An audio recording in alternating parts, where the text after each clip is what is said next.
আমার বাবার কষ্টের জীবন আমি তাকায় তাকায় দেখেছি। বাবায় কোমরে মাজায় গামছা লাগায় মানুষের বাড়ি কাজ করে খানা নিয়ে আসত।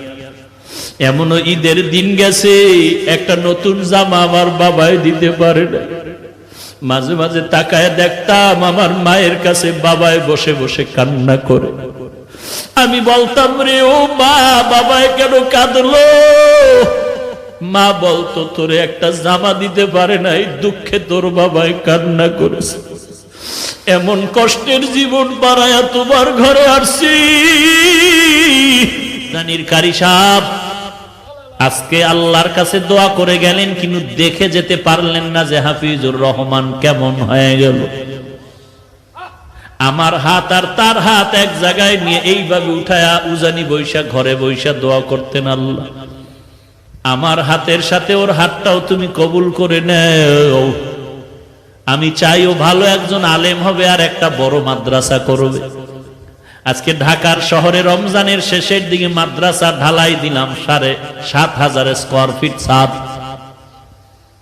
মাদ্রাসা চলতেছে, কিন্তু কারি সাহেব দেখে যেতে পারলেন না সেই দোয়ার মাদ্রাসা। আমার বাবা মা জীবনে ভালো এলেম অর্জন করতে পারেনি, মাদ্রাসায় পড়তে পারেনি। কষ্ট করে করে, কত কষ্ট করে করে লেখাপড়া শিখাইলে, মাদ্রাসায় পড়াইলেন। আমার চাচা দাদা বলেছিলেন আর পড়ান লাগবে না, ছেড়ে দাও। আমার বাবায় যদি ঠান্ডা হয়ে যাইতেন, খোদার কসম এই পথে আর আসার কোনো সৌভাগ্য হতো না। উজানির জমিনে ঘুমন্ত কারি ইব্রাহিম রহমাতুল্লাহ আলাইহির 11 সন্তানের ছোট সন্তান কারি মঞ্জুর আহমদ রহমাতুল্লাহ আলাইহি আমার আব্বাকে এত ভালোবাসতেন। আমাদের বাড়িতে শত শতবার গিয়েছেন সেই কুয়াকাটা। একদিন কয় সন্তানটারে আমার হাতে দাও। ঢাকা আসার পরে আমাকে নিয়ে আসলেন কচুয়া মাদ্রাসার ভেতরে। আর ওই উজানির কারি ইব্রাহিম রহমাতুল্লাহ আলাইহির কবরের কিনারায় গিয়া 11তম সন্তান গিয়া আমার আব্বার হাতটা ধরে নিয়ে বলতেন, আব্বা জান, কুয়াকাটার একজন গরিব মানুষ আপনার দরজায় দাঁড়ানো আছে। এই গরিব মানুষটা বড় মুখলেস মানুষ, বড় তাকওয়াওয়ালা মানুষ, আপনার মোহাব্বতের বান্দা। বাচ্চার মতো যেমন বাবার কাছে আবদার করে এমন আবদার করে, আব্বা জান, বাবা জান, এই গরিব মানুষটার সে কবর জিয়ারত করে, আল্লাহর কাছে একটু দোয়া করবেন, আল্লাহর কাছে বলবেন। আব্বা জান এখনো বলেন আর মাঝে মাঝে কান্না করেন। উজানির কারি মঞ্জুর আহমদ রহমাতুল্লাহ আলাইহি, যিনি চরমনায়ের বছরে 2 বার মাহফিলের স্টেজে সূরা হাশরের শেষ 3 আয়াত তেলাওয়াত করতেন, যার তেলাওয়াত এখনো ক্যাসেটে শুনলে চোখের পানি ধরে রাখা যায় না। এর নবীর উম্মতের দল।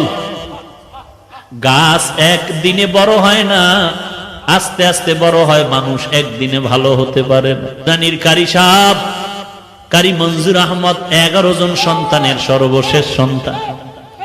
আমার মনে আছে বারবার আমাকে নিয়ে দোয়া করতেন, আল্লাহ ওই কুয়াকাটার সন্তানের নিয়ে আসলাম, তুমি তার একজন ভালো আলেম বানায় দাও আল্লাহ। আজকে আল্লাহর কাছে দোয়া করে গেলেন, কিন্তু দেখে যেতে পারলেন না যে হাফিজুর রহমান কেমন হয়ে গেল। আমার হাত আর তার হাত এক জায়গায় নিয়ে এইভাবে উঠায়া উজানি বৈশা ঘরে বৈশা দোয়া করতেন, আল্লাহ আমার হাতের সাথে ওর হাতটাও তুমি কবুল করে নেও।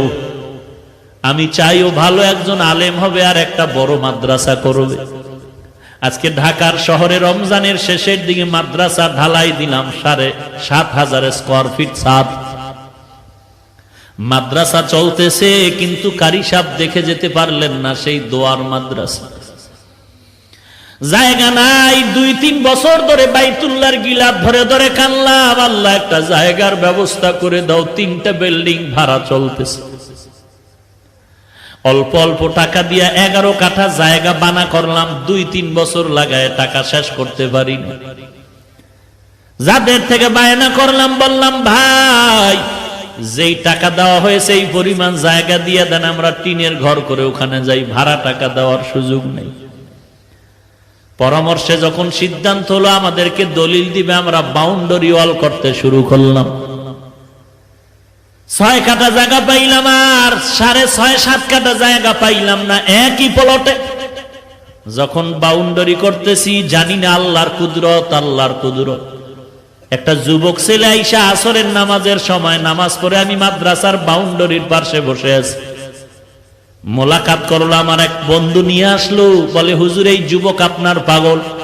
বলে হুজুর আমি 16টা বছর ঢাকার বারান্দায় বারান্দায় কাজ করছি আর ঘুমাইছি, কত কষ্ট করেছি। আল্লাহ তাআলা এই দিনের পথে আনছে, আমি আপনাকে দেখার বড় পাগল। 2000 সাল থেকে আল্লাহ আমাকে হেদায়েতের পথে আনছে বয়ানের মাধ্যমে। আমি 40 লাখ টাকা দিয়ে একটা মসজিদ বানাইছি, আপনি জুমা পড়ায় একটু আমার উদ্বোধন করে দিবেন। কথায় কথায় বলে হুজুর এই বাউন্ডারি কিসের? আমি বললাম এটা একটা মাদ্রাসা হচ্ছে, এত কম জায়গা কেন? আমি বললাম পুরাটাই ছিল, টাকা নাই। আল্লাহর বান্দা বলে হুজুর জায়গা লাগে 3 কাঠা নিয়ে নেন, আমি টাকার ব্যবস্থা করে দিচ্ছি। আল্লাহর কাছে তখন শুকর আদায় করলাম, রে মালিক বাইতুল্লাহর দোয়া তুমি খালি ফিরাইয়া দাও নাই। না হয় এই যুবকের আমি জীবনে দেখি নাই, যুবক আমারে দেখে নাই, কোথা থেকে তুমি কুদরতি ভাবে নিয়ে আসছো। এই রমাজানে ছাদ ডালাই দিব, টাকা নাই, কত কিছু দরকার, 700-800 বস্তা সিমেন্ট লাগবে, রড লাগবে, ইট লাগবে, 42,000। কি করব? আমি একটা ইফতারের অনুষ্ঠান করে সবাইকে বললাম মাদ্রাসার এই হালাত দোয়া করবেন। এক বন্ধু বলে হুজুর সিমেন্ট যা লাগবে আমি একা পাঠিয়ে দিচ্ছি ট্রাকে, আগামী কালকের থেকে 750 বস্তা সিমেন্ট পাঠিয়ে দিলেন। আর এক আল্লাহর বান্দা বলে হুজুর আমি ট্রাকে আপনার 42,000 ইট আমি পাঠিয়ে দিচ্ছি। রডের ব্যবস্থা নাই, এক আল্লাহর বান্দা রড দিলেন, কিছু আর এক বান্দা দিলেন। এরকম হতে হতে কাজ হয়ে গেল। দিনের কাজ এরকম বেজে থাকে না যদি ইখলাস নিয়ে চলা যায়। আল্লাহর অভাব নাই, বান্দার অভাব আছে, আমার মাওলার দরবারে অভাব নাই। বান্দার কাছে যতবার বলো স্যার কিছু দেন, কিছু দেন, তুমি আমার আল্লাহর কাছে যদি একবার চাইতে এত চাওয়া লাগতো না, পেয়ে যাইতা। এরে পর্দার আড়ালের মা, তুমিও মা, খাজা মঈনুদ্দিন চিশতি আজমিরির মাও মা, ও কচুয়া এলাকার মা তুমিও মা, বড় পীর আব্দুল কাদের জিলানীর মাও মা, কারি ইব্রাহিম রহমাতুল্লাহ আলাইহির মাও মা। মনটা কি চায় না তুমি একজন কোরআনওয়ালার মা বাবা হয় কবরে যাও? দুনিয়াটা কিছুই না রে মা। আজকে তোমারে মার্কেটে না নিলে স্বামীর সাথে ঝগড়া করো, মন মতো চাহিদা পূরণ না করলে ঝগড়া করো। এক বক্তা সাহেব বয়ানে বলে মহিলারা এত বেপরদায় চলে কেন? মসজিদে ঢুকতে না দেওয়ার কারণে। এখন তো ইসলামের ব্যানারওয়ালা ধান্দাবাজের অভাব নাই তো। আহা, বলে মহিলাদেরকে মসজিদে ঢুকাও, পুরুষের পাশাপাশি মহিলাদের নামাজের ব্যবস্থা করে দাও। বক্তা সাহেব বলে মহিলাদেরকে মসজিদে ঢুকার সুযোগ না দেওয়ার কারণে মহিলারা বেপরদায় চলে। আমি জবাব দিয়া বললাম আমাদের গোষ্ঠী শুদ্ধ বহু হাজার লাখ ওলামায়ে কেরাম যারা হকের পথে আছে, এদের স্ত্রীরা তো কোনোদিন মসজিদে যায় না, বরং অনেক হাজী সাহেবদের স্ত্রীরা হজে গিয়া বেপরদায় বাইতুল্লাহ দৌড়ায়। অথচ আমাদের মা, আমাদের চাচিদের নিয়ে হজ করলাম, আলহামদুলিল্লাহ আমাদের মা চাচির চেহারাটা মক্কায় বসিয়াও কেউ দেখতে পারে না। আর ওই চাপাবাজের দলেরা মেয়ে নিয়া, মহিলাদের নিয়ে হজে গিয়া কয় চেহারা খোলা রাখা যাবে, ফতুয়া একটু তিল পাইয়া তাল বানায়া পুরা বেপরদায় চলে, গুনাহ হয় খবর নাই, ফতুয়াবাজি করে। এরে নবীর উম্মতের দল, এরে পর্দার আড়ালের মা, তুমি একজন নারী হিসাবেই দুনিয়াতে বেঁচে থাকার জন্য আল্লাহ পাঠান নাই।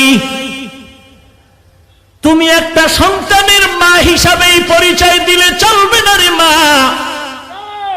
তুমি একজন স্বামীর স্ত্রী পরিচয় দিলেই যথেষ্ট হবে না রে মা। তুমি একজন মায়ের কাছে সমাজ আর কি অনেক কিছু পাওনাদার।